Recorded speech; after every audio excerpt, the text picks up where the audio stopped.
पुन्हा जो आपल्याकडे पाऊस आहे या हो. पावसाचं जे पेरणी झालेली आहे त्याला काय फायदेशीर आहे का? हो फायदेशीर आहे ना. हां, मकांना आहे, कपाशींना आहे. कपाशी नाही. हो हो हो. आपण काय पेरणी केलेली आहे? या मका लावलेला आहे सगळा. पूर्ण मका. पूर्ण मका आहे. आधी काय लावत होते? कापूस लावला होता आधी, पण आता काय कापूस येत नाही. आता मका चांगला आहे. मग या वर्षी मकाचं क्षेत्र वाढलेलं आहे. हो वाढलेलं आहे. कशामुळे?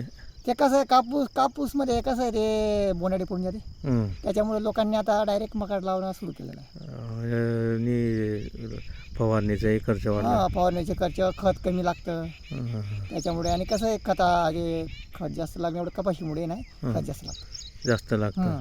5 डोस लागतात, 4-5 डोस लागतात तिला. आणि वेचणीला आणि वेचणीला बाया लागतात. ती मजूर मिळत नाही. मजुरी मिळत नाही, बाया थोडं हे करता. हां हां. त्याच्यामुळे हे कसं आहे मका लावला की बस एकाच वेळे खुडायचं, कापायचं बस. बरोबर बरोबर. आणि मकाला 2 डोस लावले का बस झालं काम. झालं का? हो कापसाला जास्त खर्च हो. आहे आणि भावही मिळत नाही. भाव बी मिळत नाही. आणि हा मकाला कसं आहे भाव तरी बरा मिळतो. बरोबर बरोबर. त्यामुळे आपल्या तालुक्यात यावर्षी मकाचं क्षेत्र वाढलेलं आहे. वाढलेलं आहे. बरोबर. किती दादा हे क्षेत्र? हे पूर्ण 3 बिघा आहे. 3 बिघा हो पूर्ण मका. हो. ओके. काय नाव आपलं? वासुदेव गंजीधर पाटील.